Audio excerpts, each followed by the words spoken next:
Hello there, making a quick video to test out Logitech capture software for the first time. So with this, I'm going to use inspiration from a student I had yesterday who requested Everlong by the Foo Fighters. This one I'm going to show you how to play it in standard tuning, and I'll probably make a follow-up video that'll show you how to play it in drop D tuning, which is how it's actually played. But the song just has, well, the main riff just has 3 chords, and I've heard Dave Grohl talk about this before, and he will talk about how he's a drummer, he doesn't know what these chords are, so I'll tell you what those chords are.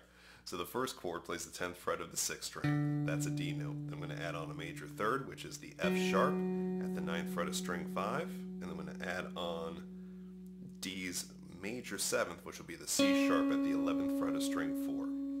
So going strings 6, 5, and 4, that is frets 10, 9, 11. And that chord is called a D major 7, because I got the root, the 3rd, and the major 7th. Or you can look at it as an F sharp power chord with a D in the bass, however you want to look at it. The next chord keeps these same 2 notes, the F sharp and the C sharp, but changes the D note down to a B. You notice I had to rearrange my fingers, so I went from middle index pinky to index middle pinky. And this is called a B9. So I'm playing a B, it's perfect 5th, which is F sharp, and then F sharp's perfect 5th, which is C sharp, or it's the 9th note related to B.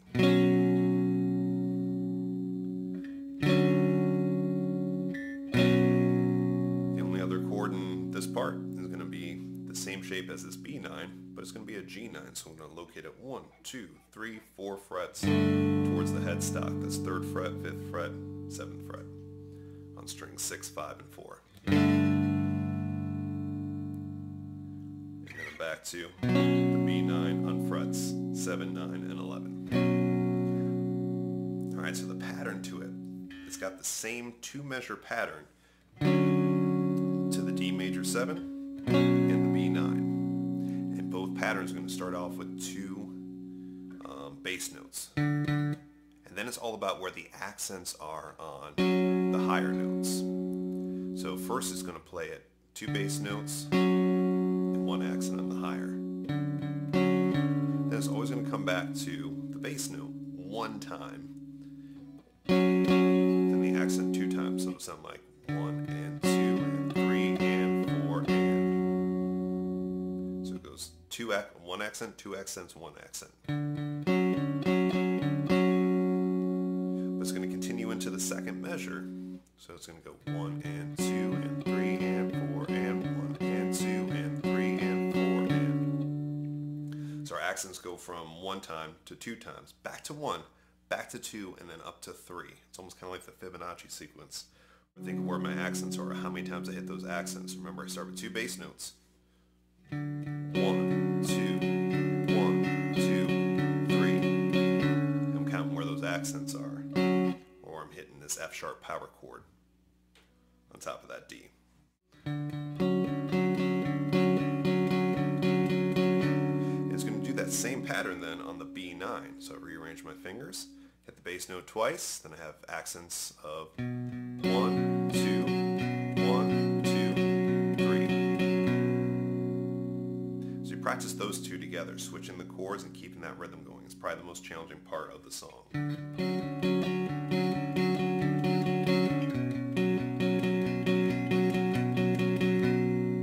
I switched to the G9, and the G9 is going to be like your typical rock pattern where it's all 8th notes, but we're going to accent beats 2 and beat 4. So it's 1 and 2 and 3 and 4 and 1 and 2 and 3 and 4 and I'm going to slide up to the B9 and do 2 patterns of that same rhythm here. 1 and 2 and 3 and 4 and 1 and 2 and 3 and 4 and. So you put those together, it's 1 and 2 and 3 and 4 and 1 and 2 and 3 and 4 and just repeat. So you go back to the D9 or D7, D major 7.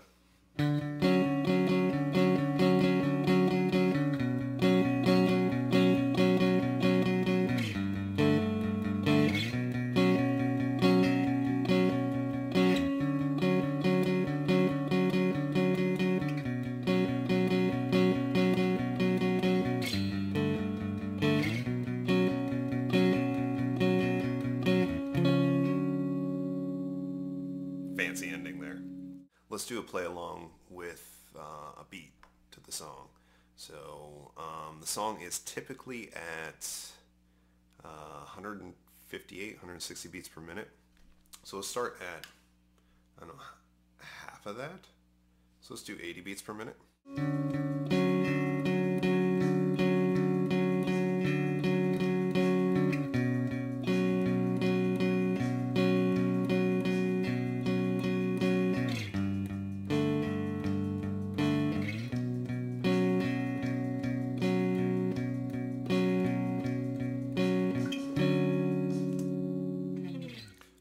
So that is 80 beats per minute, and if that seemed really slow, let's bump it up a little bit. Let's go to 100 beats per minute.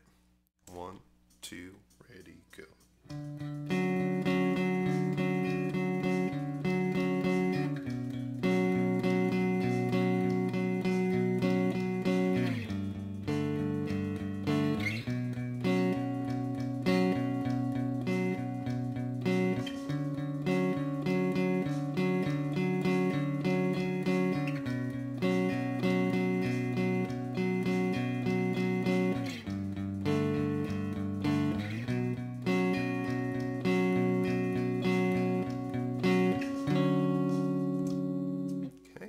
Go back and do it as many times as you need to at that tempo.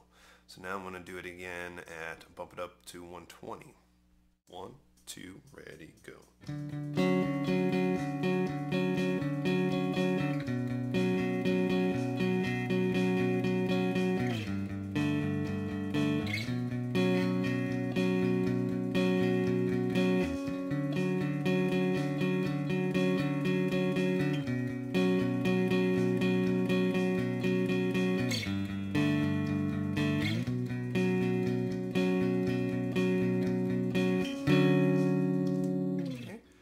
Go back and do that one as many times. If you probably noticed, I was probably a little tighter there. Feel a little more comfortable as it gets a little faster. I'm not sure if I can quite do it at 160, but we'll bump it up to there eventually. So I'm going to go from 120 now to 140. 1, 2, ready, go.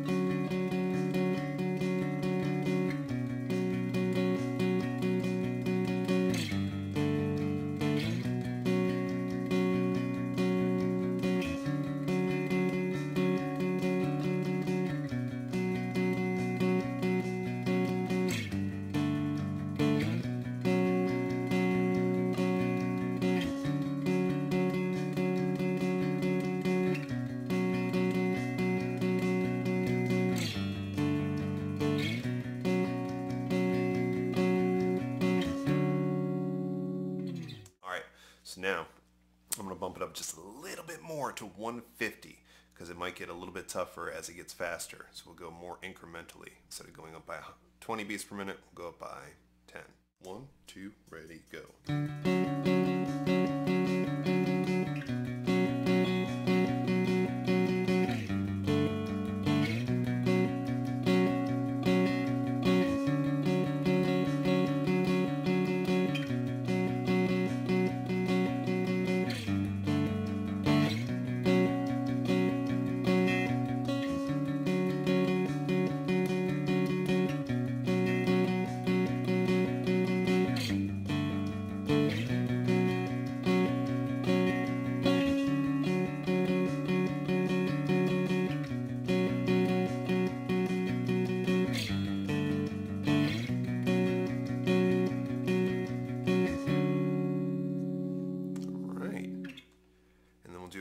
Time. I'm going to try this at 160. I might not be successful, but I've been rocking this for like a day. But muscle memory is already starting to set in for that rhythm pattern. So just know if this is tough at first, keep working with it. Take it slow and in rhythm and then just build up that tempo. 158 beats per minute. So we're only going up by 8 beats per minute this time. All right, ready? 1, 2, ready, go.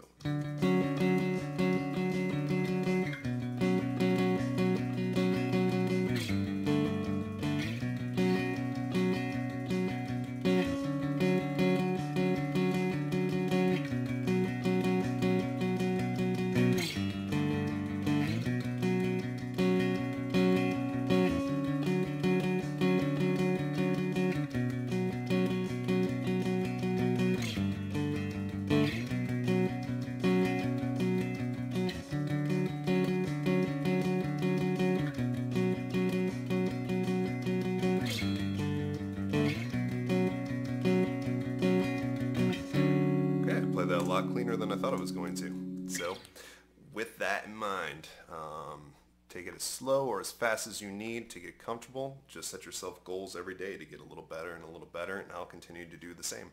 All right, till next time, peace.